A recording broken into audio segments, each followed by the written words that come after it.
शतसवर्णम् कर्णघूर्णद्विरेफा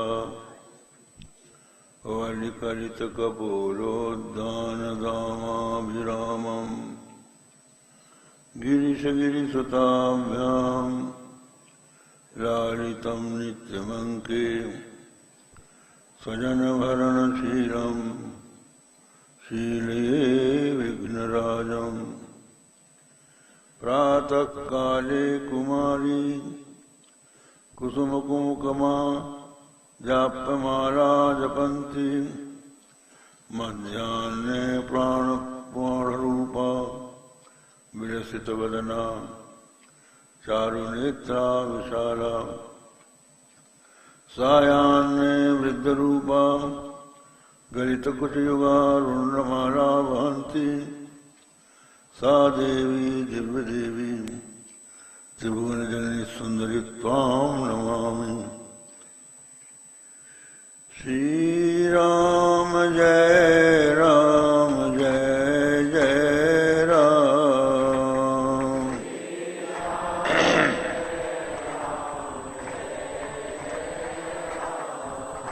श्री राम जय राम जय राम।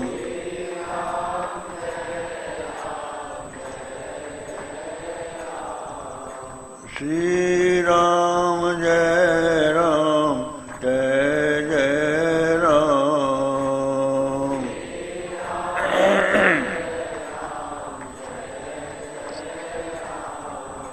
श्री राम जय राम जय जय राम।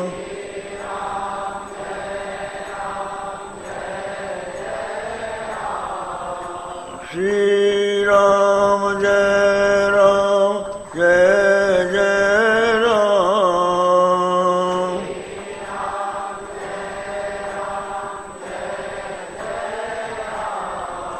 श्री राम जय राम जय जय राम।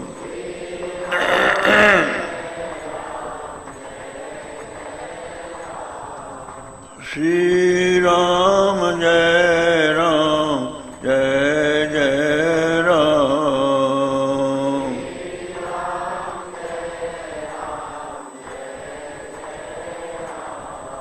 धर्म की अधर्म काट प्राणियों में विश्व का गौ माता की गोहत्या हर हर महादेव। समुपस्थित विद्वद वृंद, देवियों, सज्जनों, आज एक परम पवित्र ज्ञान यज्ञ का यहाँ प्रारंभ हो रहा है। श्रीमद् देवी भागवत पुराण का यहाँ पर यज्ञ, ज्ञान यज्ञ हो रहा है। देवी भागवत वस्तुतः हम लोग ये मानते हैं कि जगदम्बा और भगवान में कोई भेद नहीं है। शक्ति और शक्तिमान में कोई भेद नहीं होता है। दोनों एक दूसरे से अभिन्न हैं। जैसे मणि और मणि की प्रभा परस्पर अभिन्न है, उसी प्रकार शक्ति और शक्तिमान परस्पर अभिन्न है। तो इसलिए चाहे हम भगवान की किसी भी रूप में आराधना करें, कल्याण स्वाभाविक, पर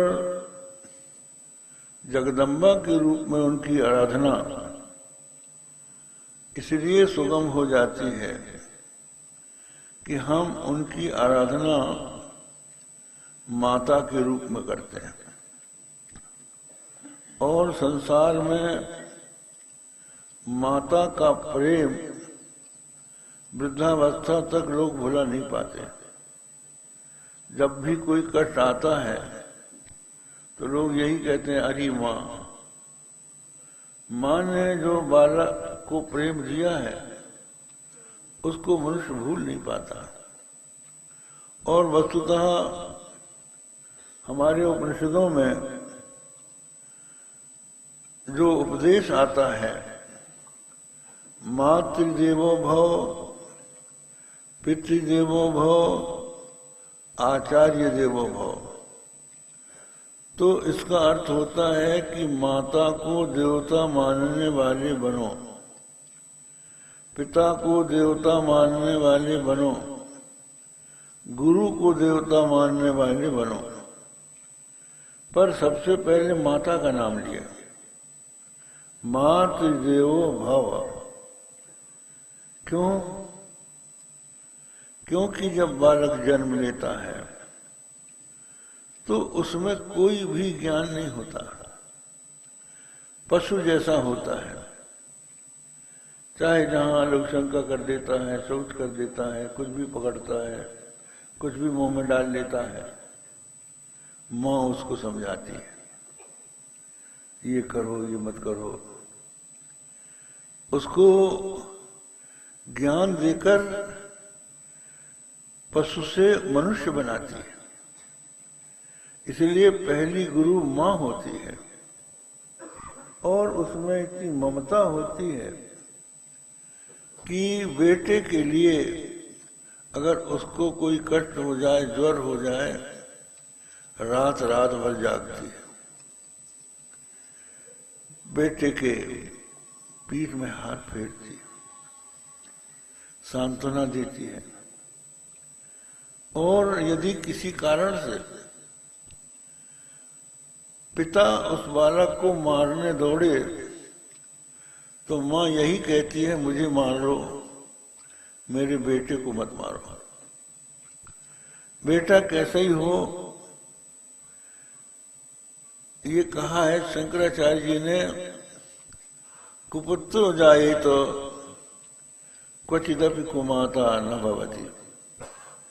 भले ही पुत्र कुपुत्र हो जाए, माता कभी कुमाता नहीं होती। इसलिए हम लोग माता को पहले देते हैं, मां स्थान देते हैं। आप देखिए, यदि कोई शंकर जी का उपासक है तो वो गौरी शंकर बोलता है, राम का उपासक सीताराम बोलता है, नारायण का उपासक लक्ष्मी नारायण बोलता है और कृष्ण का उपासक राधे श्याम बोलता है। तो माँ पहले आती, माँ के बाद पिता आता है, तो वो माँ भगवती। तो भगवती का अर्थ क्या है? अभी आपने स्वामी जी से सुना, भग जिसमें रहे वो भगवती, ऐश्वर्यस्य समग्रस्य धर्मस्य यशस्य श्रियः ज्ञान वैराग्योश्चैव शरणां भगेति ऋणा। समग्र ऐश्वर्य, समग्र यश, समग्र श्री, ऐश्वर्यस्य समग्रस्य धर्म, समग्र धर्म, समग्र श्री, समग्र ज्ञान और समग्र वैराग्य, जिनमें सदा रहे वो भगवती है। तो वो भगवती जिनके ऊपर अनुग्रह करती हैं, उसके अर्थ, धर्म, काम, मोक्ष चारों पुरुषार्थ सुलभ हो जाते हैं। इसलिए उनका चरित्र मंगलमय है, मंगलकारी है। भगवती के महात्मा के संबंध में ये माना जाता है कि ये सबकी आराध्या है, सब इनकी आराधना करते हैं। भगवान श्री कृष्ण भगवती राजराजेश्वरी की आराधना करके राधा को प्राप्त करते हैं। भगवान श्री राम जगदम्बा की आराधना करके सीता को, खोई हुई सीता को पुनः प्राप्त करते हैं। राम उनकी उपासना करते हैं, परशुराम उनकी उपासना करते हैं, बलराम उनकी उपासना करते हैं। और इस तरह से बड़े बड़े देवता भगवती की आराधना करते हैं। जब भगवती मणिद्वीप में निवास करती हैं तो उनका एक चरण सिंहासन पर होता है और दूसरा चरण मणिमय पीठ पर होता है। तो इंद्र, चंद्र, वरुण, यम, कुबेर, बड़े बड़े देवाधिदेव अपना मुकुट उन चरणों में झुकाते हैं, उठाते हैं, मानो मुकुट मणि से उनके चरण पीठ की नीराजना आरती करते हैं। ऐसा महावैभव जगदम्बा का है। तो उन भगवती को इस देवी भागवत में प्रतिपाद्य माना गया है। उन्हीं के चरित्र का इसमें वर्णन है, उनके मंत्र की महिमा का वर्णन है, उनके स्वरूप का वर्णन है, उनके धाम का वर्णन है। ऐसी भगवती जगदम्बा 10 महाविद्या और 9 दुर्गा के रूप में सर्वत्र पूजित होती है। पद्मावती के रूप में जैन संप्रदाय में भी पूजित होती है। उनकी आराधना से ही मनुष्य की मनोकामनाएं सिद्ध होती। तो ऐसी भगवती की जो कथा है वो देवी भागवत में वर्णित है। जहां तक श्रीमद् भागवत का प्रश्न है, इसके वक्ता श्री सुखदेव जी हैं और श्रोता राजा परीक्षित है। लेकिन ये देवी भागवत की जो कथा है उसमें ये वर्णन आता है कि राजा परीक्षित को ब्राह्मण का शाप हो गया। आज से 7वें दिन तक्षक नाग के काटने से तेरी मृत्यु हो जाएगी। तो राजा परीक्षित ने कई उपाय किए। उन्होंने चाहा कि तक्षक नाग काटने न पाए, तो उनके महल में सबसे ऊपर का जो कक्ष था, सतखंडा महल था, 7वीं मंजिल में वो बैठ गए। सब प्रकार के दरवाजे बंद कर लिए, खिड़कियां बंद कर ली, किसी से मिलना बंद कर दिया, खाना पीना बंद कर दिया। और बहुत से मांत्रिक और तांत्रिक बुला लिए कि अगर तक्षक नाग काटे तो तुरंत उसका उपचार कर दिया जाए और विष को उतार दिया जाए। ये सारा प्रबंध राजा परीक्षित ने कर दिया। भोजन बंद इसलिए कर दिया कि भोजन के साथ कहीं कोई भोजन लेके आए तो तक्षक नाग न आ जाए। इस तरह से 7 दिन पूरे हो गए। सायंकाल थोड़ा सूर्यास्त का समय होने वाला था, तो उन्होंने कहा बस अब 7 दिन तो हो गए, तक्षक नाग आ नहीं सका। इसी बीच में एक कथा आती है कि तक्षक नाग काटने के लिए चला राजा परीक्षित को, और उधर से धन्वंतरी चले। धन्वंतरी एक ब्राह्मण के रूप में थे और तक्षक नाग भी ब्राह्मण के रूप में था। तो उसने पूछा तो धन्वंतरी से कि आप कहाँ जा रहे हैं? बोले कि हम राजा परीक्षित को तक्षक नाग काटने वाला है, उसको काटने पर बचाने के लिए जा रहे हैं। हमारी औषध में और मंत्र के द्वारा हम जब औषध देते हैं तो तक्षक का कोई भी नाग काटे वो सब निष्क्रिय हो जाता है। तो तक्षक ने कहा कि महाराज तक्षक हम ही हैं, आप अपना प्रभाव दिखाइए। तो उसने कहा अच्छी बात है, ये हरा हरा पेड़ है, इसको काटो। तक्षक नाग ने एक हरे पेड़ को काटा, काटते ही उसमें आग लग गई और धू धू करके वो जरा जल गया, भस्म बन गया। अब तक्षक ने कहा अपना प्रभाव दिखाओ। तो धन्वंतरी ने अपनी दवा निकाली, जड़ी बूटी घोंटा और मंत्र पढ़ के जो उस राख में डाला वो हरा भरा फिर हो गया। अरे भाई ये तो बड़ा गड़बड़ है, हमारे काटने से तो कुछ होगा नहीं। तो उसने धन्वंतरी से कहा कि देखिए आप मत जाइए, वहां जाने से राजा परीक्षित बच जाएगा तो ब्राह्मणों का अपमान हुआ करेगा, क्योंकि इसने ब्राह्मण का अपमान किया है। एक ऋषि ध्यान में बैठा था, उसको पता नहीं चला कि राजा हमारे यहाँ आया है, तो उसने उसका स्वागत नहीं किया। इस पर वो क्रुद्ध हो गया और उसने उसके गले में मरा हुआ सांप लपेट दिया। तो इस तरह से ब्राह्मणों का अपमान, अगर राजा परीक्षित का कोई अनिष्ट नहीं हुआ तो बराबर हुआ करेगा, और ब्राह्मणों के अपमान से सनातन धर्म की क्षति होगी। इसलिए आप लौट जाइए और जो कुछ आपको धन दौलत की जरूरत हो वो हम दे देते हैं। धन्वंतरी को लौटा दिया।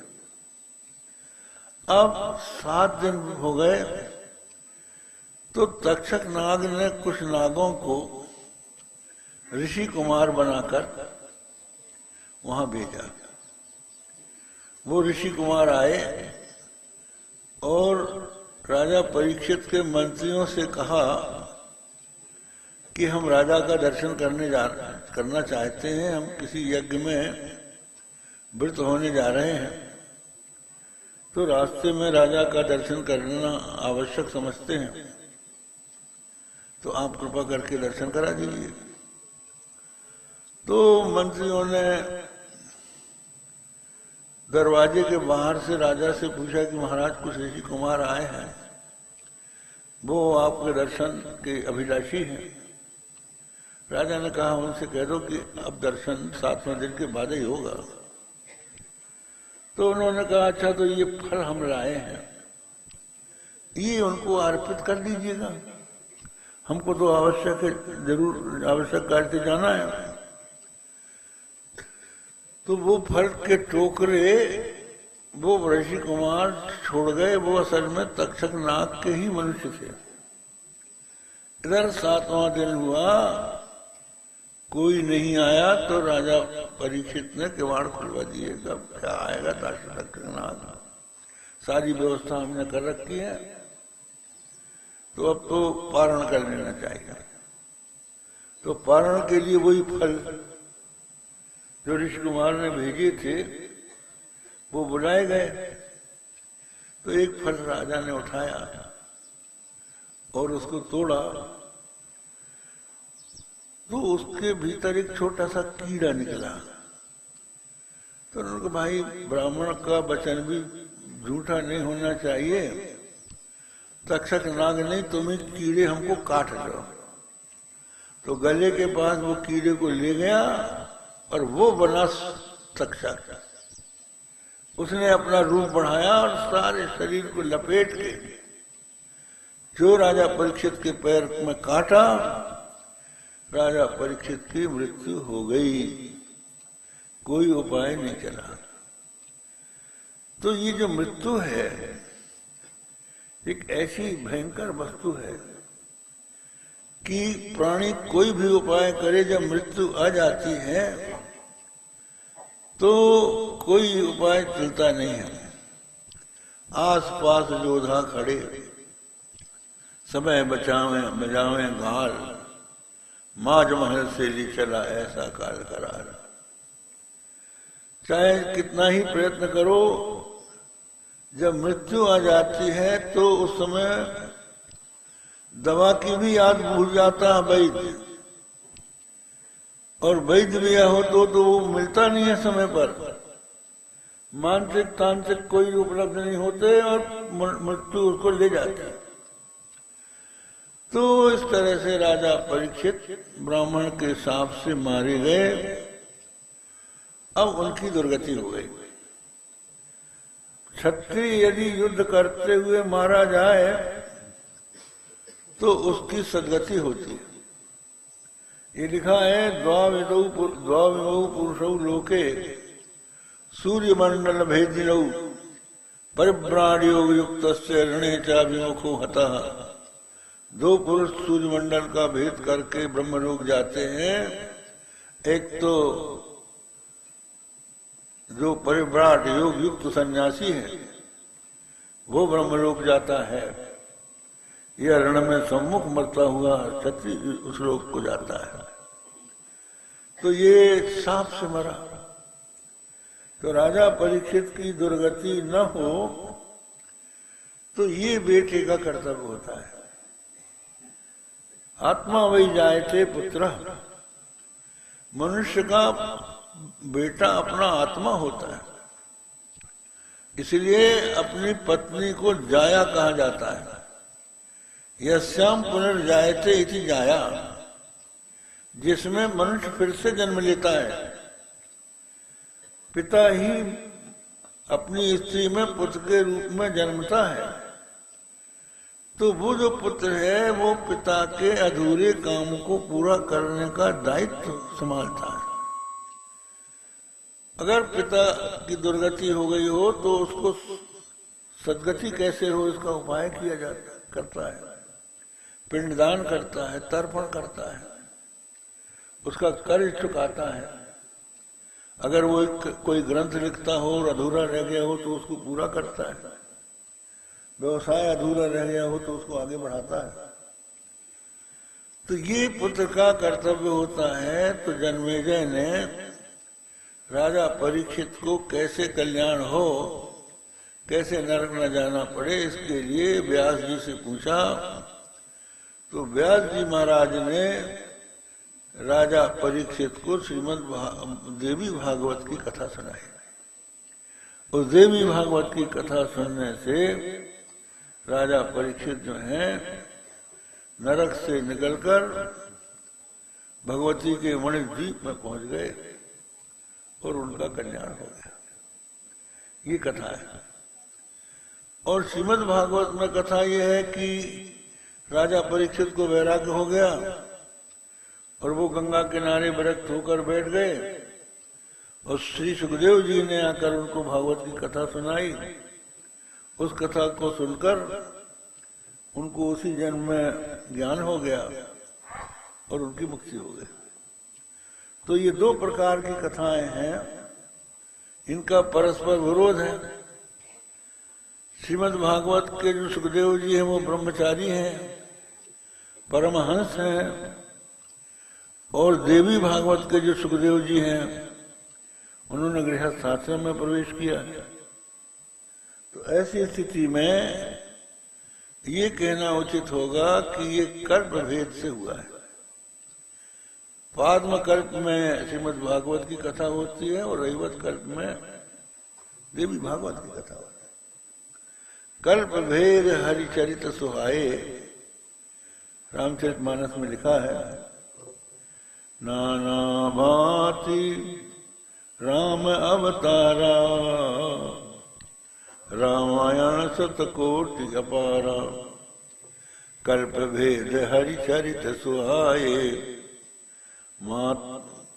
भांति अनेक मुनीशन गाये, करिए न संशय अस उरानी, सुनिए कथा सादर रति मानी।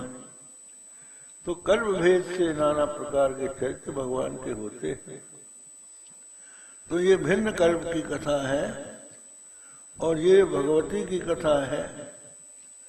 भगवती में जैसे माँ होती है, माँ में कुछ विशेषताएं हैं। एक तो ये विशेषता है कि अगर उसके बेटे का किसी से झगड़ा हो जाए तो अपने कसूरवार बेटे का ही पक्ष लेगी और बेटे का दोष नहीं देखती। अगर उसमें कोई दोष है तो वो दूर करेगी लेकिन देखेगी नहीं। तो ऐसी स्थिति में अपराधी जीव जिससे अनेकों प्रकार के अनुचित कर्म हो चुके हैं, पाप में लीन है, वो भगवान से डरता है। पिता से बेटा डरता है कि हमारे जुर्म को पिताजी को लगेगा तो घर से निकाल देंगे। लेकिन माँ अगर पिता ने घर से निकाल दिया है और कहा मेरे घर में मत आना, और बेटा कहीं भूखा प्यासा दिख जाता है, किसी तरह से आ जाता, बेटा भोजन कर ले और चला जा, तेरा बेटा न देख पाए, खिला देती। तो अपने बेटे का दोष न देखना, उसका पक्षपात करना, ये जो माँ में प्यार है, वात्सल्य है, ये उसका नहीं है, ये जगदम्बा का है, जगत जननी का है। उस जगत जननी के द्वारा हमारी मिट्टी की माँ में ये गुण आया है। आप देखिए, मनुष्य की माँ है, मनुष्य की माँ अपने बेटे का पालन करती है, रक्षण करती है। हम उसके मूल में स्वार्थ भी देख सकते हैं। माँ ये सोच के अपने बेटे का पालन करती है कि बुढ़ापे में हमारी सेवा करेगा। परंतु आप देखिए, गाय का बेटा, गाय का बछड़ा, गाय जब तक बछड़ा चारा नहीं चरता है तब तक गाय वन में जाती है चरने के लिए विवश होकर, और चारा चरते समय भी अपने बछड़े का ही स्मरण रखती है। और जब शाम को लौटती है तो हम्बा रो करती हुई, अपने स्तनों से दूध बहाती हुई अपने बछड़े को प्यार से देखती है, आंख से देखती है मानो पी जाएगी, चाटती है मानो आत्मसात कर लेगी। इस तरह से अपने बेटे का पालन करती है। यहाँ तक हम लोग को देखते हैं कि कपिला गऊ जो बहुत ही सीधी होती है, जब उसके बछड़े को जो नवजात है कोई छूने जाता है तो उसको भी सींग दिखाती है। तो ये जो प्यार है उसमें कहां से आया? अरे वो बछड़ा बड़ा होने के बाद अपनी माँ को पहचानेगा? नहीं पहचानेगा, वो चल देगा। ये नहीं समझ पाएगा कि ये, उसको याद भी नहीं रहेगी कि ये मेरी माँ है। तो भी माँ उससे इतना प्यार करती है। इसी तरह से अजात बक्षा एवं मातरंग खगा, पक्षी जब अंडा देने का समय आता है तो वो पहले से ही घोंसला बनाती है, नरम नरम रुई, नरम चारा, ऐसे दुर्गम स्थान पर सैया बनाती है जहां किसी का हाथ ना पहुंचे, वहां अंडे देती है। फिर उनको सेती है, प्यार से बड़ा करती है अंडे को, और जब वो फूट जाता है तो उसके पंख नहीं होते, चोंच भी बड़ी नरम होती है, वो चारा चुग नहीं सकता है, तो वो जंगल में जाके चारा चुगती है और भूखी रहकर अपने गले की थैली में दानों के कण एकत्र करती है और जब लौट कर आती है तो उसके जो ये छोटे छोटे बालक वो ची ची करते हुए चोंच अपनी खोल के माँ की ओर देखते हैं और माँ अपने गले की थैली से चारा निकाल के उनको बांटती है, देती है और स्वयं भले भूखी रह जाए उनका पेट भरती है।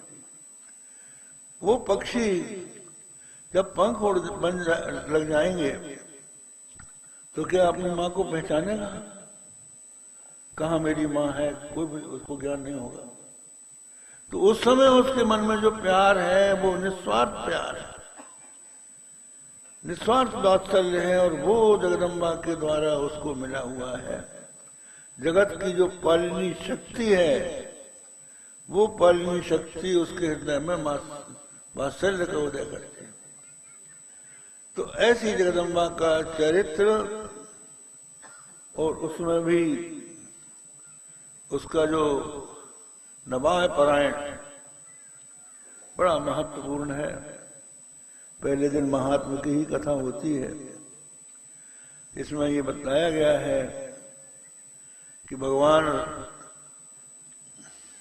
श्री कृष्ण को चोरी का लांछन लग गया। सत्यजित नाम का एक भोजवंशी यादव था। तो उस सत्यजित ने सूर्य की आराधना की। सूर्य नारायण ने प्रसन्न होकर उसको एक मणि प्रदान की, जिस मणि में ये गुण था कि जहां ये मणि रहेगी वहां पर आदि व्याधि शोक संताप भूकंप महामारी कुछ भी नहीं होगा और 8 भार स्वर्ण रोज देगी और बड़ी प्रकाश युक्त मणि थी।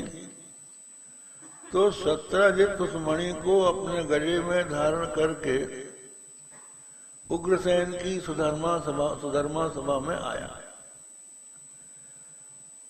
तो उसका प्रकाश पहले से ही सभा में आने लगा। तो लोग आपस में कहने लगे कि भगवान श्री कृष्ण का दर्शन करने के लिए साक्षात सूर्य नारायण आ रहे हैं। भगवान ने कहा ये सूर्य नारायण नहीं है, ये सत्यजित है जो सूर्य का उपासक है।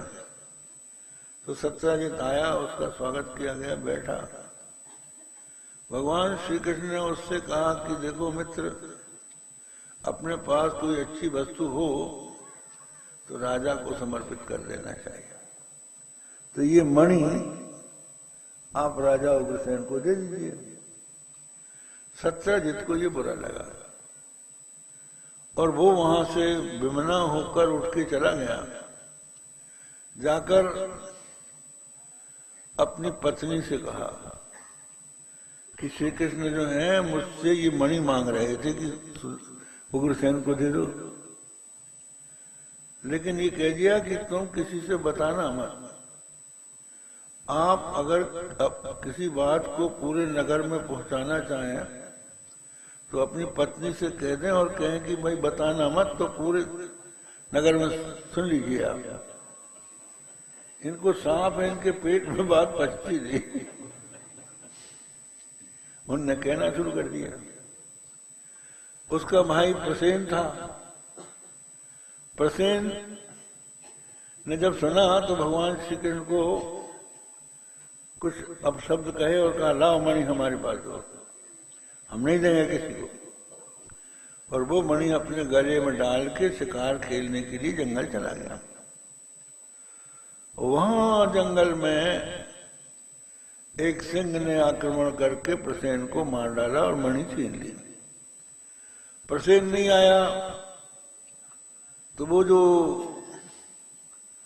उसकी स्त्री थी उसे यहाँ वहां कहना शुरू किया, ये राजा भगवान श्री कृष्ण के वनवास में पहुंची बात कि भगवान श्री कृष्ण ने ही मणि के लोभ से प्रसेन को मारा है।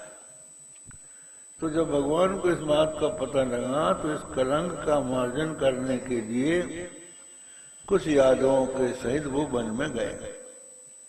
कहते हैं भगवान श्री कृष्ण ने भादों महीने के चौथ का चंदा देख लिया था। तो भाद्र मास की चतुर्थी के दिन चंद्रमा को देखने से कलंक लगता है, और ये होता है प्राय। चौथ के दिन लोग सोचते हैं कि आज हम चंद्रमा को न देखें, और है कि नहीं देख बैठते हैं। तो भगवान श्री कृष्ण ने भी देखा तो उनको ये मणि की चोरी लग गई। तो वो कुछ यादवों को लेकर जंगल में गए तो उन्होंने देखा प्रसेन मरा पड़ा है और सिंह ने उसको मारा है। तो सिंह के पैर के चिन्ह के आगे बढ़े सब लोग। तो यहां देखा कि सिंह भी मरा पड़ा है, एक भालू ने उसको मारा है। और मणि सिंह के पास भी नहीं थी, तो उन्होंने सोचा भालू ले लिया। तो भालू के पद चिन्ह के आधार पर आगे बढ़े तो एक बड़ी भयंकर गुफा दिखाई पड़ी। वो उस भालू की गुफा थी, घर था। और ये भालू और कोई नहीं, जांबवान नाम का भालू है, जो भगवान राम के समय भगवान का मंत्री हुआ करता था। तो वो चिरजीवी था, उस गुफा में रहता था। तो उसने अपने एक छोटे से बालक को वो मणि खेलने के लिए दिया। अब भगवान आगे बढ़े, जब गुफा का द्वार आया तो यादवों ने कहा कि महाराज पता लग गया, भालू ले गया है, अब वहां मत जाइए, हमारे कलंक का तो मार्जन हो गया कि हमने नहीं चोरी की है। भगवान ने कहा कि नहीं, हम तो मणि का पता लगाएंगे, हम अकेले भीतर जा रहे हैं, 12 दिन में अगर ना आए तो तुम समझना कि हम अब नहीं लौटेंगे, हम मारे गए। तो इधर भगवान जब वहां पहुंचे तो एक जो धाय थी उस बालक के हाथ में मणि देकर बोल रही थी, सिंह प्रसेनमवधि सिंहोदम जाम्बवता हतः सुकुमारक मारोदी तब ये सस्यमंतकः। ये बोल रही थी नायक। तो भगवान श्री कृष्ण ने उस बालक के हाथ से मणि लेना चाहा तो धाय चिल्लाई। तो जांबवान को पता लगा तो वो आया और भगवान श्री कृष्ण के साथ उसका युद्ध होने लगा। लगातार 27 दिन तक युद्ध हुआ। इधर 12वें दिन जब भगवान श्री कृष्ण नहीं लौटे तो ये जो यादव लोग आए थे वो लौट के गए और उन्होंने द्वारका में जाकर बताया कि भगवान श्री कृष्ण गुफा में गए हैं, भालू ने संभवतः उनको खा लिया। तो सब लोग सत्यजित को गाली देने लगे और उन्होंने सब बताया कि प्रसेन को सिंह ने मारा, सिंह को भालू ने मारा और भालू गुफा में चला गया। तो वसुदेव जी जो भगवान श्री कृष्ण के पिता थे, उनका हृदय बड़ा व्यथित हो गया, बहुत व्याकुल हुआ।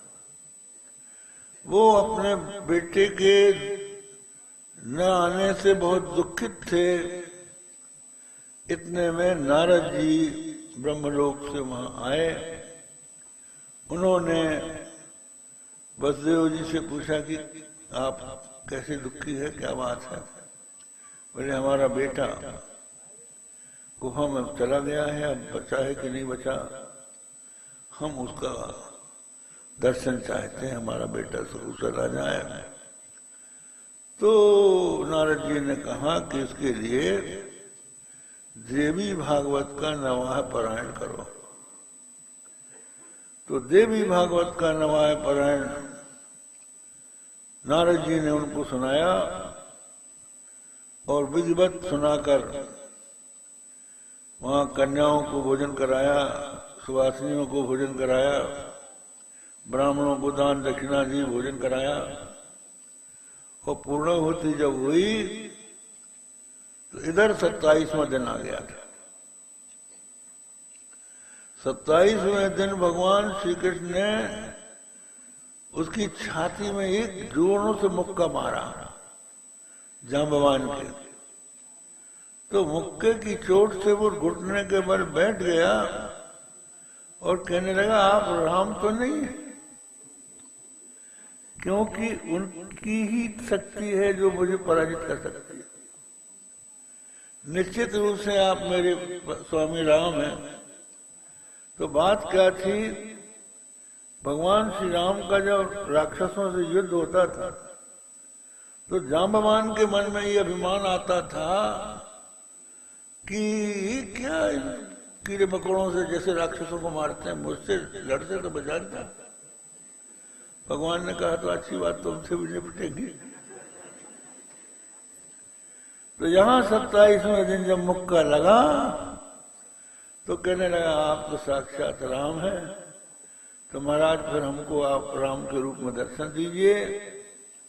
तो भगवान श्री कृष्ण ने राम के रूप में जांबवान को दर्शन दिया। दर्शन दिया और कहा, हम तो भाई मणि की चोरी हमको लगी है, हम उसके लिए यहाँ आए हैं। तो उन्होंने कहा, महाराज एक मणि नहीं 2 मणि ले जाओ, हमारी कन्या है जाम्बवती, इसको हम आपको अर्पित करते हैं और दहेज में मणि देते हैं।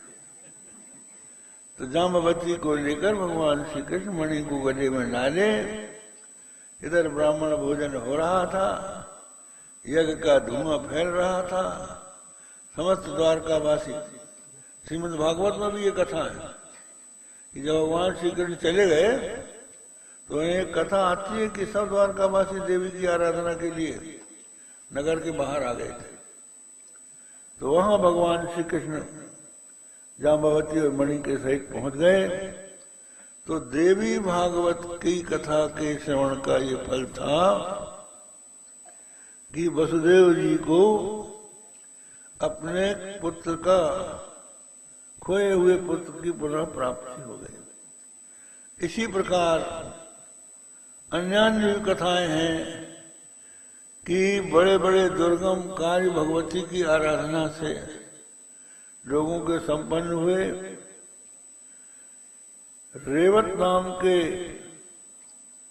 राजा को मनु रूप की प्राप्ति हुई और इसी तरह से और भी सुद्युम्न को, जो भगवान शंकर के साप से स्त्री हो गया था, भगवती की आराधना से पुरुषत्व की प्राप्ति हो गई। बड़े बड़े असंभव कार्य जगदम्बा के देवी भागवत के श्रवण से पूर्ण होते हैं। इस श्रीमद् भागवत के कथा का श्रवण, भागवत की ये देवी भागवत की कथा के श्रवण से बड़े बड़े पापी पाप से मुक्त हो जाते हैं। जो बंध्या स्त्री है उनको पुत्र की प्राप्ति होती है, कुमारियों को योग पति की प्राप्ति होती है, निर्धन को धन की प्राप्ति होती है, रोगी रोग मुक्त होता है, और जो जिज्ञासु है, मोक्ष चाहता है, उसको मोक्ष की प्राप्ति होती है। ये बताया गया है कि जगदम्बा की आराधना से अर्थ, धर्म, काम, मोक्ष चारों पुरुषार्थों की सिद्धि होती है। अर्थ माने धन, धन मिलता है। धर्म, धन जो है वो यहाँ काम आता है, और धर्म मरने के बाद परलोक में काम आता है। और अर्थ, धर्म, काम, मोक्ष, और मनुष्य को संसार के सुख की प्राप्ति होती है, और अंत में भवचक्र से उसका छुटकारा होता है। देवी भागवत के श्रवण से मोक्ष की प्राप्ति भी जो जिज्ञासु है उनको होती है। इसलिए श्रद्धा पूर्वक और संयम के साथ ये लिखा है कि योग्य वक्ता से कथा सुननी चाहिए, वक्ता का पूजन करना चाहिए और जो श्रोता है उसको परमित भोजन करना चाहिए। कुछ लोग उपवास करके भी सुनते हैं, कुछ फलाहार करके सुनते हैं, लेकिन ये लिखा है भोजनम तो वरम मन्ये कथा श्रवण कारकम, नोपवासम परम मन्ये कथा विघ्न करम यदि। कहते हैं कि यदि कथा में विघ्न उपवास करने से होता है तो उपवास न करे, भले भोजन कर ले, भोजन अपना सूक्ष्म रूप से भोजन करे जिसमें बीच में आलस्य न आए और सावधान होकर अपने मन को एकाग्र करके एक एक अक्षर भगवती के इस कथा का श्रवण करे। जो पूरा श्रवण कर सकता है वो तो फल का भागी होगा ही। अगर दिन में एक बार भी कोई आ जाए, एक श्लोक भी सुन ले, एक अध्याय सुन ले, कान में देवी भागवत के श्लोक अगर पढ़ जाए तो वो भी मनुष्य के लिए कल्याणकारी होते हैं। इसलिए देवी भागवत का जो पारायण है संस्कृत में, वो पारायण सुनना चाहिए, क्योंकि ये देवी भागवत का जो प्रत्येक शब्द है ये देवी रूप है। तो हम उस शब्द को सुनकर मानो जगदम्बा को अपने कान के रास्ते से हृदय में ले जा रहे हैं। इस भावना से भगवती के इस महात्मा भगवती के इस चरित्र का श्रवण करना चाहिए। बस इतना ही कहकर आज का प्रवचन पूर्ण करते हैं। कल से सब विद्वान लोग आपको कथा सुनाएंगे, हम भी यथाशक्ति आपको सुनाएंगे। अब यहाँ पर कथा का विराम करते हैं, थोड़ा सा आप भगवान के नाम का कीर्तन कर लें। श्री राम जय जय राम,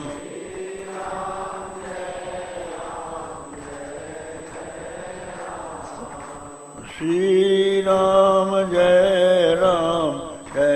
जय राम,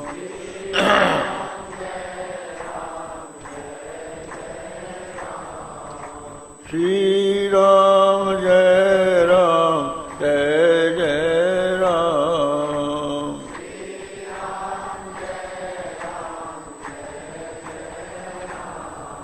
प्यारे जरा तो मन में विचारो,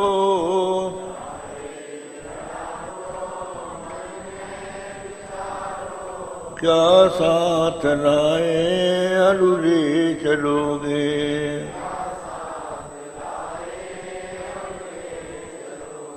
जाता सदा साथ यही पुकारो,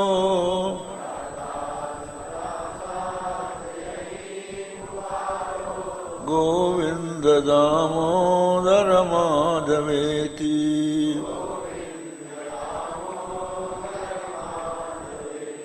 गोविंद दामोदर माधवेति,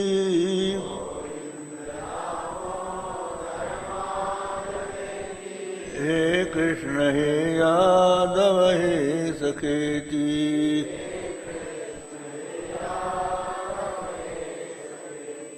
श्री कृष्ण गोविंद हरे मुरारे,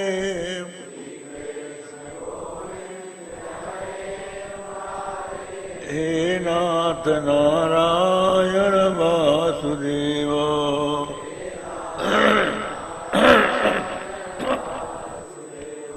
श्री कृष्ण गोविंद हरे मुरारे,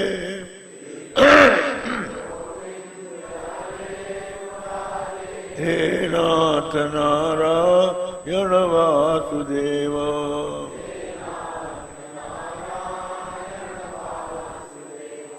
धर्म की अधर्म का प्राणियों में विश्व का गो माता की गो हत्या हर हर महादेव।